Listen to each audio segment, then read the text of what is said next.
What's your plan? Where are you going to go with it? You going to shove it under the tractor? That's a different direction.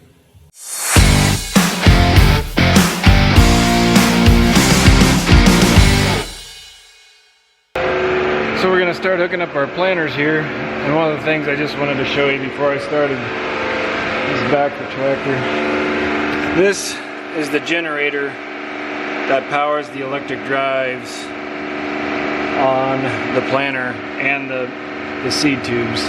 What this does is it actually sits more like this. I need to blow it off. This goes on your PTO shaft. You turn that on and that's what generates your power. That goes to those seed meters anyway. Or seed meters and tubes. I'm gonna blow this off though.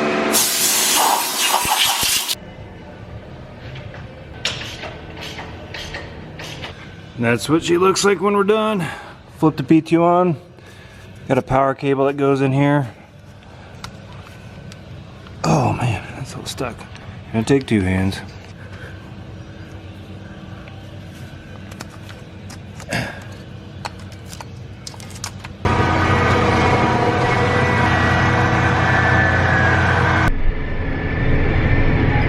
So we just pretty much spent the whole morning getting these things ready to go. There's just a lot of in and out and up and downs and arounds that you got to do to get everything tidied up, ready to go. A lot of tests to run through. I was up, down, all around so much. The camera was driving me nuts. I did it a couple times, but I didn't catch much. So I'll kind of explain things as I go along here. But right now, going over to this field over here, I'm gonna see if we can actually get things set up, I guess.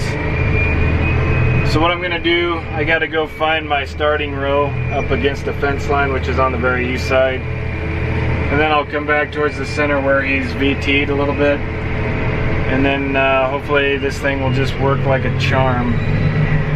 So cross our fingers. So I found my mark over there, came back over here, and this is where it's telling me we need to start at. Well, this is where I'm telling it where we need to start because the pivot's in the way. Okay.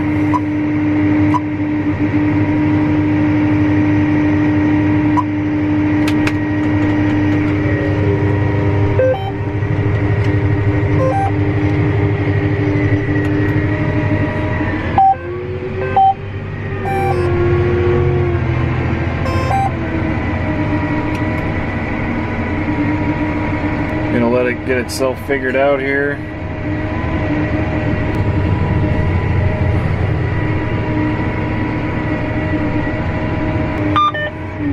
Stop, see how the planter's sitting. We'll see how level it is and go from there. I'm gonna take my doohickey with me. You know what it is.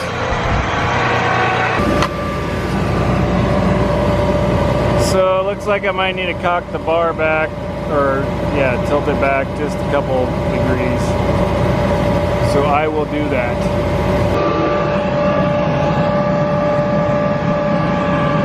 I'm not gonna really go off of checking it right now because it's finding itself. I'm just gonna see if there's any seed in the ground. This is kind of a dry land stand, so it's gonna be thinner. Kind of got an air pocket there, so I might have to do some adjustments. Oh, it was sticking in the ground. We're gonna call that good for now, and I'll come back out here and check it after a few rounds. Things seem to be looking good from in here so far, so let's go see our depth. So I guess my goal is 2 inches deep.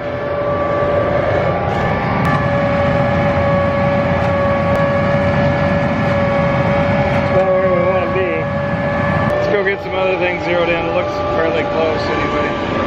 So what I'm going to do now is add a good end row here that's at an angle that I come to, and to make sure my row shutoffs are working fine and not overlapping or underlapping. And what I mean by that is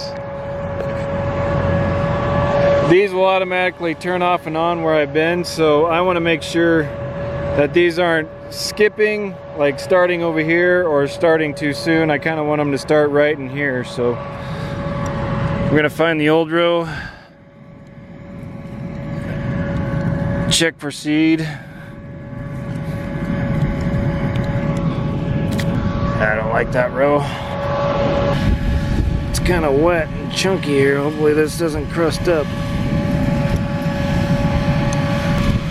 I'm gonna call that good because it started. Here's the old row, so we got a seed there.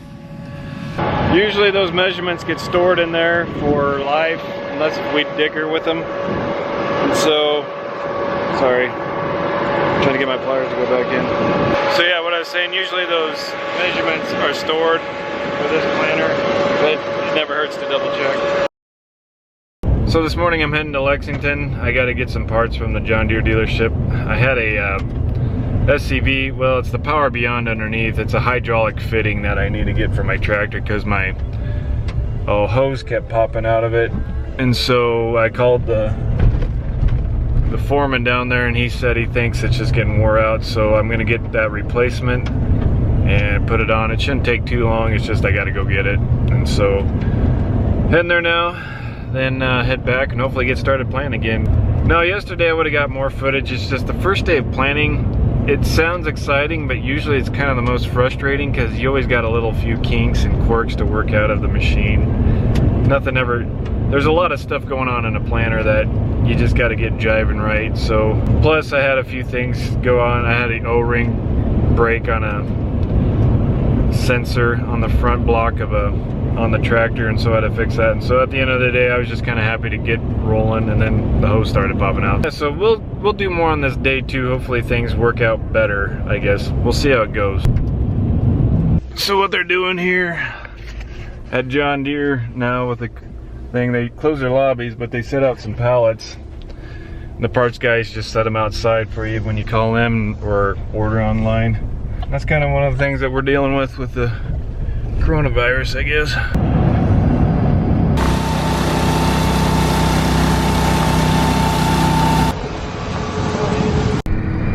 Look at that shiny new coupler right down there. Just turned this tractor into a bait magnet. Well, I got everything fixed back there and the hose is staying in, but I'm having troubles with my Downforce. It's hydraulically applied. But I've been having some valves and stuff not quite showing the right. They're not doing what they're supposed to. I've been getting error codes and stuff, and so right now, looks like number 9 might have failed. We're able to run these kind of tests through the screen. That's not good, I guess. So I'll have to figure out what that means. Hopefully none of the others failed. So yeah, I'm doing this as we speak, so that ain't good if the other 3 showed up like that. So if you see that, IRHD, independent row hydraulic downforce, I believe that's what that means. So if you ever see that, it's the hydraulic downforce. So this hose right here I put on to bypass. It's supposed to help take the air out of line somehow. So what those are, just, I'm not sure how it helps get air out of the line, but I'm sure they figured out how. Just one of those things. This is weird. So this ground right now, they use, it's right behind the farm here, so they run a lot of cattle back and forth because it's in between a pasture, and so it gets grazed pretty good. And last year, this spot right here had rye on it that they grazed. It gets a lot of foot traffic, so it's really pretty firm. So I noticed I'm about maxed out what I can do for my planter. It's even showing kind of like I'm not getting great ground contact. But the interesting thing though was last year is where the rye was, it was actually a lot harder last year too when I planted into it. But where it got softer to the west where they didn't have rye, where we pick corn regularly, this got chopped for silage too. Meaning it took all the residue off. That half didn't. It got picked as corn, but this part did better than that over there for some reason. I don't know if it's just because a firmer soil holds up nitrogen better or something like that. I don't know, maybe some of you guys know, but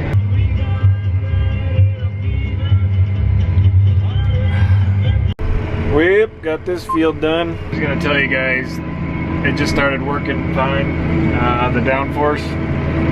I don't know why I forgot to tell you, my brain don't work right, but like Siamese twins dancing with the prom queen, they got it figured out.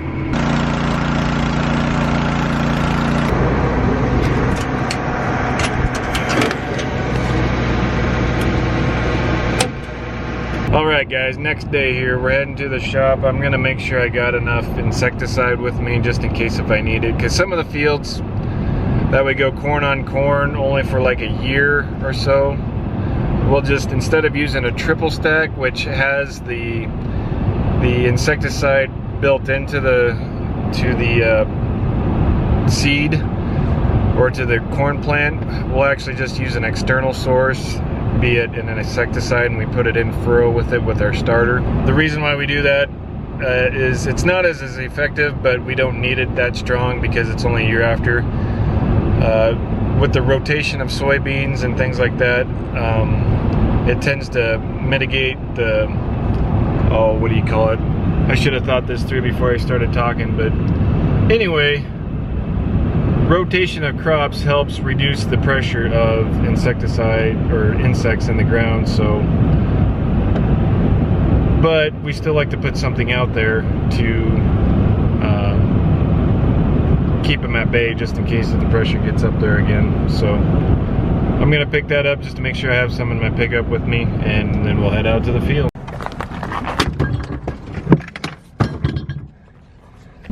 Morning coffee. I'll leave that last bit in there. It's been a year since I started vlogging, so it's about time we get to know each other better. I'm not that polished an individual. Kind of like George Bush. We're gonna do some farmification today. They need to be more polished like Barack Obama was. These are unprecedented times, but we're still gonna go farm today, and we're gonna do it well.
The readings that the planner puts out is, this is your population, this is your singulation, this is your coefficient variation, this is our downforce margin,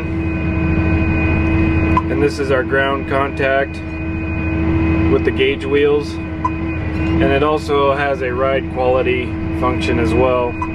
This up here is our prescription rate, what we're doing, and this is our ground force margin. I can adjust that here by increasing it or decreasing it. This right down here is your vacuum pressure to each unit. You adjust that kind of according to the seed size. You try to find the balance between this up here. The better the singulation. If you start getting too low of seed count, say I want 32,000 but I'm only doing 31, that probably means I don't have enough vac pressure. And if I'm getting too much, say I'm at 32 and I'm doing 33, that means I probably got too much and I'm causing multiples per drop. So you kind of fine tune that according. What we've noticed between Deere and Precision is it seems like Deere's less forgiving on their percentage readings, where Precision Planting might be, like this might be more of a 98 or 99. And so right now it's not bothering me. This seed right here now is like flat skinnies, and so this is like the hardest one for this planter to plant singulation wise. But this 97, I'm still not worried about that because we've ran these for, this is the 3rd season now, and we've had them like that and it still comes out almost picket stand. Just these things kind of changing color on the ground force. We have a lot of pivot tracks that we cross, and that causes, say we're going across one now, you'll kind of see here eventually that the ground contact will kind of maybe, well, that time it did fine, there it goes. Turning red and stuff, it just causes a little hiccups. These bars down here are the section control, or each section that can be turned on. It's kind of what the gist is of what the monitor shows for these readings. John Deere also has something they call Connect Mobile. This just kind of helps you see on a map a little bit better what's going on, see how you're doing. You can see all these multiples and skips. This guy up here controls the fur openers, the guys that clean the row out in front of the true V-disc, the disc openers. What's nice about this is they're all air powered, and I can put downforce on them or get a lift. Right now the units themselves are heavy enough that I actually run a little bit of lift because it'll kind of dig too much, so that's kind of where I'm running in these strip till conditions. Sometimes in no-till we'll drop it down to be neutral, or maybe even put some downforce. Just depends on all the conditions. So if you guys have questions about any of this stuff, just let me know if you want me to go further in detail. Hey, wasn't quite expecting rain today. Had a seed tender left out last night with a few bags. There's Tom's rig. I think he must have got this field done maybe last night. Well, luckily it looks like the tarp stayed on. Had bags of seed under there. So I think that's gonna do it for today, but we did get some things in. We kind of cleaned up a little bit in here. We had some fertilizer spill and all that stuff, so finally got the seed tender inside. So we kind of tidied up some things. I know my brother had to go get some parts for his planter. He wanted to kind of reinforce some things on it. Yeah, it shouldn't hopefully delay us too long. We might have some dry pockets in some of our areas. We can maybe go do some stuff here later. I don't know, we'll see what it brings, but I think this will wrap it up for video number 1 of Plant 2020. We're just getting started here, so we still got seed to go, so some more is back there. Before I go, I just kind of want to start to mention there is some significant things going on in our food chain right now, especially I know I got a neighbor that's a hog producer, and I got a brother-in-law that works a lot with hogs up in northwest Iowa and up in there, and they're kind of having significant issues with the food chain in that system. It's not that there's a lack of hogs, it's just that the processing is backing everything up with the plant shutting down and stuff, and so that's kind of a big concern right now. And so as we kind of move forward with some of these videos, I'll try to keep you up to date on kind of what they're telling me and the stuff I kind of hear from them. I'm not an expert on it, but they are in it a lot and stuff. And so I just kind of like to bring to light some of the issues that this coronavirus is bringing along and stuff like that. So just kind of giving you updates on just the world of ag, I guess, is kind of my goal with this channel, and just to kind of describe some of the things that we're trying to do and others are trying to do and stuff, because it's our goal as ag producers to, you know, it's our livelihoods, it's what we do, it's what we love to do, it's kind of what we're born to do in some aspects. And so yeah, some of even the heartbreaks that it brings, and this is kind of one of those heartbreaking times where people are having to make tough decisions and things like that. And so I just kind of hope to maybe expand that way a little bit, just by helping bring information to you guys, especially if you're not a part of ag and stuff like that. So I really appreciate you watching. I just ask that you like and share with anybody that you want to this channel, and subscribe. So thanks guys, we'll catch you on the next one.